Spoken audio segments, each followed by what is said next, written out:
Gita. Let's move on to Bhagavad Gita, chapter 11 or shloka 14.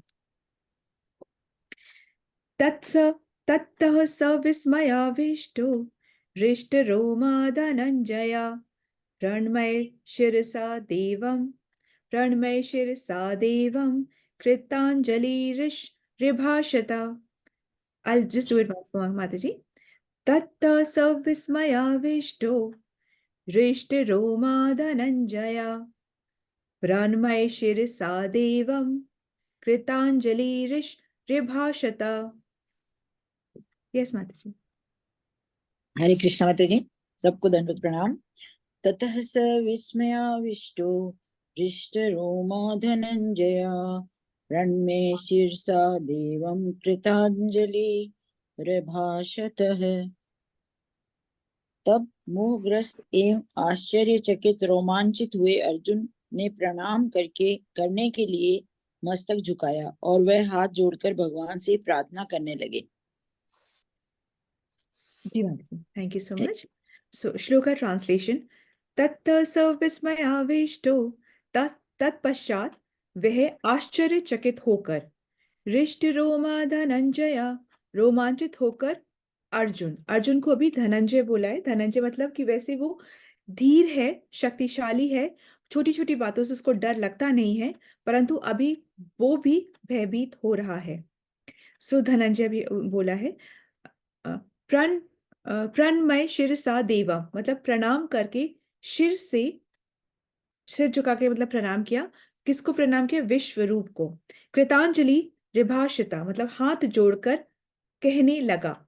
भगवान के विश्व रूप को देखने के बाद अर्जुन आश्चर्यचकित तथा रोमांचित होकर हाथ जोड़कर मस्तक से विश्व रूप भगवान को प्रणाम करके इस तरह प्रार्थना करने लगे। ये अभी तक के श्लोका बहुत इजी है, सेल्फ एक्सप्लेनेटरी है। कल से थोड़े से फिलॉसफी के साथ श्लोका शुरू हो जाएंगे, थोड़ा सा लंबे होंगे श्लोका। तो यहाँ पे संजय बता रहे, संजय धृतराष्ट्र को बता रहे हैं और क्या बता रहे हैं कि जो विश्व रूप के दर्शन अर्जुन ने किए करने के बाद उसका क्या हाल हो रहा है, उस हाल का वृत्तांत जितना वो बता पा रहे हैं उतना संजय बता रहे हैं। ठीक है, तो अर्जुन ने जब देख लिया, दर्शन कर लिया, तो आश्चर्यचकित हो गए, विस्मय से भर गए और उन्होंने प्रणाम किया। अर्जुन भगवान के मित्र हैं। मित्र होना भक्ति है। भक्ति एक ऐसा संबंध है जो कि भगवान को और भक्त को जोड़ता है, कनेक्ट करता है, पास में लेकर आता है। और ये संबंध बहुत ही पर्सनल है, बहुत ही निजी है। भगवान कोई जज नहीं बैठे हुए हैं या भगवान कोई पुलिसमैन बन के नहीं बैठे हुए हैं वहां पे, जो कि वो हमको देखते रहे कि कहाँ तो गलती करी, कहाँ तो सजा दे। तो भगवान ये नहीं करते। भगवान का काम ये है ही नहीं। भगवान बहुत मर्सीफुल है और बहुत दया देने के लिए बैठे हुए हैं। वो तो तैयार बैठे हैं, हम एक तरफ बढ़ते हैं तो भगवान 10 स्टेप्स हमारे पास आते हैं, वो रेडी बैठे हैं। देरी कहाँ से? देरी हमारी तरफ से होती है। डाउट कहाँ से आता है? डाउट हमें आता है। भगवान को तो है कि ये हमारे पास, मेरे पास आएगा ही आएगा। अब हम अपने डाउट की वजह से अपने जो गंतव्य है उसका डिले कर देते हैं, हम डिस्टेंस को बढ़ा देते हैं। तो सजा कौन देता है? अगर अगर भगवान सजा नहीं देते तो सजा कौन देता है? तो भगवान की जो एनर्जीज होती हैं, तो उनकी, उनसे जो देवी देवता होते हैं, वो हमारे कर्मों के अनुसार हमें सजा देते हैं। भगवान का काम सजा देने का नहीं है, वो सिर्फ और सिर्फ कृपा बरसाते। He is all merciful. ठीक है, तो भगवान तो ये कहते हैं सब कुछ तुम्हारा मैं ही हूँ, मैं ही तुम्हारा माता भी हूँ, मैं ही तुम्हारा पिता भी हूँ, मैं तुम्हारा दादा भी, तुम्हारा सब जो रिश्ता तुम भाई का, बहन का, नाना का, जो तुम रिश्ता सोच सकते हो वो सब रिश्ता मैं ही हूँ।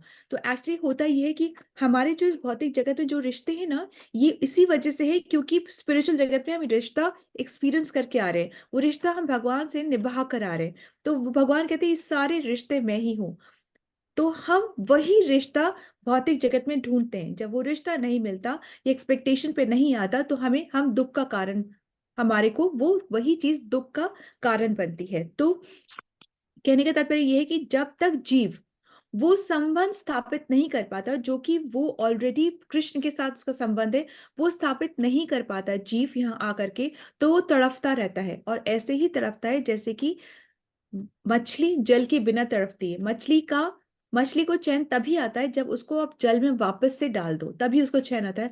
निकालते ही वो तड़पती रहती है। इसी प्रकार जो हम जीवात्मा हैं, वो भगवान के बिना यूं ही तड़पते रहते हैं और जगह जगह सब कुछ ढूंढते रहते हैं, और बिल्कुल भी चैन आता नहीं है। चैन तभी आता है जब हम संबंध को स्थापित कर लेते हैं, जब हम अपना कनेक्शन बना लेते हैं, तभी एक्चुअली वो सुख, वो तृप्ति आती है। तृप्ति क्या मतलब? तृप्ति से, जैसे अगर हम बहुत भूख लगी है और हमको 56 भोग खाने को मिल गया है, और हमने पेट भर के खा भी लिया, हमको पता चल गया यहाँ तक हमारा पेट भर गया है, अब हमने और उसके बाद ओवर ईटिंग भी कर ली, खा लिया, फिर कोई वापस थाली लेकर आता है आपको 56 क्या, और डबल थाली लेकर आता है 56 56 भोगों की अलग अलग और भी, तो आप क्या बोलोगे? सब आपके मनपसंद का ही खाना है उस थाली में, फिर आप क्या बोलोगे? आप बोलोगे नहीं, अब बहुत हो गया, अब पेट भर गया, अब नहीं हो पाएगा, है ना? तो इस तरीके से जब भगवान से संबंध स्थापित हो जाता है, तब हम फिर इधर उधर भागा दौड़ी नहीं करते हैं। फिर हम वैसे तृप्त हो जाते हैं जैसे कि भूख लगने पे हमने पेट भर के खा लिया, तो हमको जो तृप्ति होती है वही तृप्ति हमें भगवान से कनेक्ट होने पर मिलती है। तो ऐसा होता है। तो भगवान जो होते हैं, सो जैसे ये जो पूरा सिचुएशन है, ये युद्ध भूमि का सिचुएशन है। विराट रूप जो दिखाया है, जो बातें गीता की बता रहे हैं, गीता जो कही है भगवान ने सॉन्ग के रूप में गाया है गीता को, है ना? तो जो भगवान बता रहे हैं, ये युद्ध क्षेत्र की है। और फिर हम ये भी कह सकते हैं कि अर्जुन तो लड़ना नहीं चाह रहा था, फिर भी भगवान के लड़ो लड़ो लड़ो, उन्होंने ही उकसाया उसको लड़ने के लिए, मना भी तो कर सकते थे। भगवान ही बोल रहे हैं लड़ो भी, ऐसे भी करो। तो भगवान लड़ाई नहीं सिखा रहे, भगवान सिर्फ और सिर्फ प्रेम सिखा रहे हैं और अपने कर्तव्यों का निर्वाह करना सिखा रहे हैं। ठीक है, वो ऐसा काम करना चाहिए। वो उन्होंने कहा था अर्जुन को कि तुम लड़ो, क्योंकि अगर तुम नहीं लड़ोगे तो ऐसा नहीं कि ये जीवित वापस चले जाएंगे। अगर तुम द्रोणाचार्य को, तुम भीष्म पितामह को नहीं मारोगे, तो ऐसा नहीं कि ये जीवित वापस चले जाएंगे। इनका तो मैंने लिखा हुआ ही है, तुम मार दोगे, अपना कर्तव्य निभा लोगे तो तुम्हारा यश होगा। और अगर तुम नहीं करोगे तो ये तो वैसे भी मरेंगे, और तुम्हारे आने वाली जनरेशन जो है वो तुम्हारे इस कार्य पे रिग्रेट करेगी, शर्मिंदा होगी। तो अपना कार्य, अपनी रिस्पॉन्सिबिलिटीज निभाओ और आगे चलो। तो ऐसा नहीं है कि वो लड़ने के लिए कह रहे थे, कृष्ण कह रहे थे अपनी रिस्पॉन्सिबिलिटीज को निभाओ, और बाकी वो सारी बातें प्रेम ही सिखाते कि जीव को कैसे प्रेम करना चाहिए, इस यही सिखा रहे।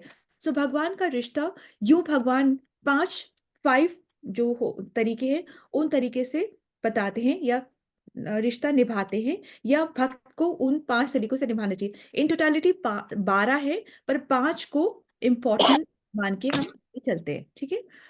सो फर्स्ट क्या है? शांत रस। ऐसे जैसे शांत रस है, दास्य रस है, साख्य रस है, वात्सल्य रस है, और माधुर्य रस है। ये 5 इंपॉर्टेंट है। इससे हम रेसिप्रोकेट करते हैं, मतलब इससे भक्त और भगवान का रेसिप्रोकेशन होता है, कनेक्शन बैठता है। तो शांत रस क्या है? शांत रस वो होता है जहां पर जब सांसारिक जो अट्रैक्शन उनसे हम भर जाते हैं, जैसे हम, है ना, हमको उनसे वैराग हो जाता है, हमको सांसारिक चीजों से वैराग हो जाता है कि बस अब बहुत देख लिया, अब हमें कुछ नहीं करना है, ना हमें उधर एंजॉय करना है। जब विरक्ति आ जाती है, वैराग आ जाता है सांसारिक चीजों से, सांसारिक अट्रैक्शन से, तब हम जब भगवान की शरण लेते हैं, और तब वो जो होता है वो शांत रस होता है। मतलब वहां पे हम भगवान को भगवान मान रहे, और हम अपने आप को, मतलब हमको भगवान की सेवा करना है वो मान रहे। जैसे कि ऋषि मुनि चले जाते हैं तपस्या करने के लिए, जैसे कि जंगल में चले जाते थे तपस्या करने के लिए। तो इस तरीके से उसको शांत रस बोलते हैं। ठीक है, जहां भगवान को भगवान मानते हैं और अपना जो पूजा है, जो भक्ति है, वो भक्ति करते हैं। इस तरीके से सेकंड होता है दास्य रस। ये शांत रस से एक स्टेप ऊपर होता है। दास्य रस मतलब हम भगवान को स्वामी मानते हैं और अपने आप को दास मानते हैं। इस तरीके से हम कार्य करते हैं। इसका सबसे ब्यूटीफुल एग्जाम्पल हनुमान जी पे आता है कि वो नहीं पूछते थे कि क्यों, कैसे, कब, कहाँ, किस लिए, इससे मेरा क्या होगा, मुझे क्या मिलेगा, कुछ नहीं, जैसा कहा वैसा करा, बस वो ऑर्डर्स को निभाते थे। कहते हैं इसको दास्य रस, इसको दास्य रस कहते हैं। ठीक है। आगे आता है आगे है साख्य रस। साख्य रस मतलब फ्रेंडली, जैसे कि अर्जुन का एग्जाम्पल है, बीइंग अ फ्रेंड, सखा होना। फिर आता है वात्सल्य रस। वात्सल्य रस और ऊपर श्रेणी का प्रेम रस दर्शाता है, और ये जैसे यशोदा मैया के का ये रस था। और उसके भी ऊपर, सबसे ऊपर आता है कौन सा रस आता है? माधुर्य रस, जो कि गोपियों का भाव है, जो कि गोपियों का भाव है। वो वो भाव सबसे सर्वोपरि, सबसे ऊपर होता है वो भाव। और भी भाव श्रीमद् भागवतम में और भी भावों की चर्चा है, जो 12 है इन टोटालिटी। आगे हास्य, हास्य रस है, अद्भुत रस है, वीर रस है, रौद्र रस है, करुणा रस है, भयानक रस है, विमत्स्य रस है। इस तरीके से 12 रस है, पर हम 5 में ही रहते हैं और 5 में ही अपने आप को ग्रेजुएट करते हैं और ऊपर चलते हैं, ठीक है।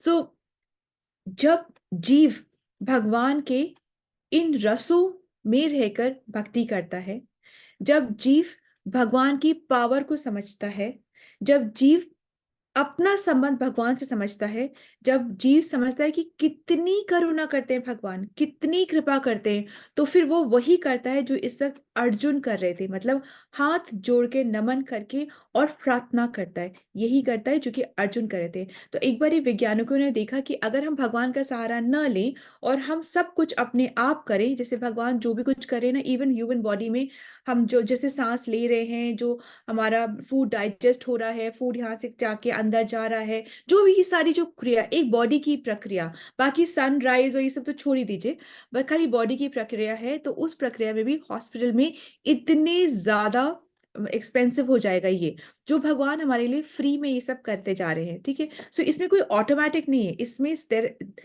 Krishna is doing all of this for us. ये हमारी जो अग्नि है वो कृष्णा है, in everything Krishna is doing. कुछ भी चीज ऑटोमेटिक नहीं है, चाहे भौतिक जगत में, चाहे हमारे अंदर, कहीं पे भी कुछ चीज ऑटोमेटिक नहीं। कृष्णा इज हैंडलिंग एवरीथिंग, और हैंडल करते वक्त ऐसा नहीं कि उनको पता नहीं है, उनको एक एक जीव के एक एक चीज के बारे में पता है। क्यों? कैसे पता है उनको? कैसे पता है उनको हमारे सब के बारे में? कैसे पता है? कैसे पता है जीव के, सब जीवों के बारे में कैसे पता है? चींटी से लेकर ब्रह्मा तक के बारे में सब कुछ कैसे पता है? ये तो कंफ्यूजिंग है बहुत ज्यादा। क्योंकि परमात्मा आत्मा भाव का से क्योंकि वे ज्ञान हमारे अंदर विद्यमान है। अरे हाँ, किस रूप में विद्यमान है? परमात्मा परमात्मा के परमात्मा रूप में। रूप में विद्यमान। और ये कौन, क्या परमात्मा है? ये कौन है? ये परमात्मा मतलब कौन है ये? कृष्ण, श्री नहीं कृष्ण। नहीं नहीं, कौन सा? गर्भ विष्णु है? विष्णु, हाँ, गर्भोधारिणी, गर्भ महाविष्णु, महाविष्णु, क्षीरोदक्षाय विष्णु, क्षीरोदक क्षीरोदक्षाय विष्णु। क्षीरोदक्षाय विष्णु है ना। महाविष्णु जो है वो तो ब्रह्मांड, ब्रह्मांड का मतलब, महाविष्णु जो है वो सृष्टि का, पूरा सृष्टि का की आत्मा है। फिर ब्रह्मांड, गर्भोदक्ष ब्रह्मांड की आत्मा है, और हमारी आत्मा है परमात्मा, जो कि क्षीरोदक्षाय विष्णु है, ठीक है। सो भगवान को सब पता है, तो और सब कंट्रोल में है हमारा। तो हम किसी को काम दे देते हैं, फिर हम कई बारी चूक भी हो जाती है, क्योंकि हो सकता है हमें ना पता चल पाए कि वो कैसे काम कर रहा है। पर भगवान के साथ ऐसा नहीं है। और ऐसा कैसे हो सकता है? तभी तो वो भगवान है ना, तभी तो वो भगवान है। तो इसलिए तो क्या होता है कि, तो भगवान ने बॉडी बनाई है, ये सब कुछ भगवान ने रचना करी है, तो एक हम छोटी सी वॉशिंग मशीन भी खरीदते हैं, तो उसका मैनुअल भी साथ में आता है, और बताया जाता है इस तरीके से इस वॉशिंग मशीन को यूज करें। अब तो खैर हमको आदत पड़ गई है, तो हमें बिना मैनुअल के भी हम कर लेते हैं, परंतु फिर भी हर चीज का मैनुअल आता है, उसको पढ़ के अगर हम करें तो अच्छी तरीके से हम उसको यूज कर पा सकते हैं। इसी तरीके से जब भगवान ये सृष्टि, ये बॉडी सबकी हमारी रचना करते हैं, तो भगवान भी एक मैनुअल भी देते हैं कि देखो ऐसे यूज करो। और वही मैनुअल है भगवत गीता। इसको पढ़ते हैं तो इसमें सब पता चलता है, क्या बोलना है, कैसे बोलना है, कितना बोलना है, कहाँ बोलना है, कहाँ चुप रहना है, कितना चुप रहना है, किस सब्जेक्ट पे बोलना है, और सब्जेक्ट पे भी कब बोलना है, और बोलते वक्त भी क्या कोट करके बोलना है। मतलब अगर इवन धर्म की कोई बात हो रही हो और आपको ठीक नहीं लग रही हो, तो आप बोलना चाहते हो तो बोले जरूर, परंतु कब बोले? ऐसा बोले जब सुनने वाला तैयार भी हो, है ना, नंबर वन। और ऐसा कहाँ से बोले? शास्त्रों को कोट करके बोले, कि मेरे हिसाब से नहीं, उसमें ऐसे लिखा है। तो जब उसमें ऐसे लिखा है बोलना पड़ेगा, तो पढ़ना भी तो पड़ेगा ना। जब हम नहीं पढ़ेंगे तो हम बोल कैसे पाएंगे कि भगवत गीता में लिखा है, श्रीमद् भागवतम में श्लोक। बाकी तो बातें करते हैं ना, जब वैष्णव लोग बातें करते हैं तो सुने ना, तो ऐसे कोट्स कर करके बातें करते हैं। वो इसलिए करते हैं कि अगला समझ सके, कि उस पर प्रभाव डालने के लिए, सच बात है ये, ऐसा समझाने के लिए। सो एनीवे, सो एक हमारा भी मैनुअल है भगवत गीता, तो उसे हमें भी पढ़ना चाहिए। वो ही बताता है कि हमको कैसे अपनी बॉडी को भी यूज करना है, ठीक है। तो हम, हमारा जो जीवात्मा है ना, हमारी बहुत इच्छाएं होती है। वर्ल्ड ट्रिप करना है, यहाँ घूमना है, ऐसे खाना है, वो पहनना है, ब्रांड्स पहनना है, जो भी हमारी बहुत इच्छाएं होती हैं। बहुत प्लानिंग करते हैं हम अपनी मटेरियल जीवन को जीने के लिए, हम बहुत प्लानिंग करते हैं। सो जब हमको हायर टेस्ट मिलता है, जब हम भगवत गीता पढ़ के जीवन को एक्चुअली जीना कैसे, कितना प्रायोरिटाइज करना है क्या चीजों को, तो हमें वो तृप्ति मिलती है कि हमें फिर ये इतने सारे जो विश लिस्ट होते हैं ना हमारे, बिल्कुल सिकुड़ जाते हैं। बहुत विश लिस्ट होते हैं, फिर वो सिकुड़ जाते हैं। क्यों? ऐसा नहीं कि हम कर नहीं सकते, परंतु हम तृप्त हो जाते हैं। तो हमारी विश लिस्ट जो इतनी थी वो सिकुड़ जाती। ऐसे नहीं कि हम रिसोर्सफुल नहीं है, बॉडी बहुत बूढ़ी हो गई है, ऐसे कुछ नहीं, परंतु नैरो क्यों होते जा रहे हैं?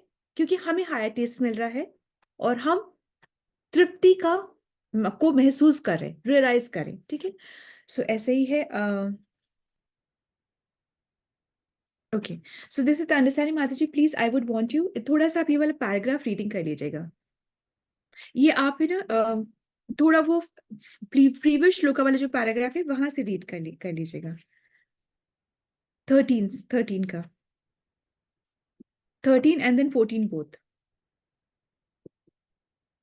माता जी you are on mute.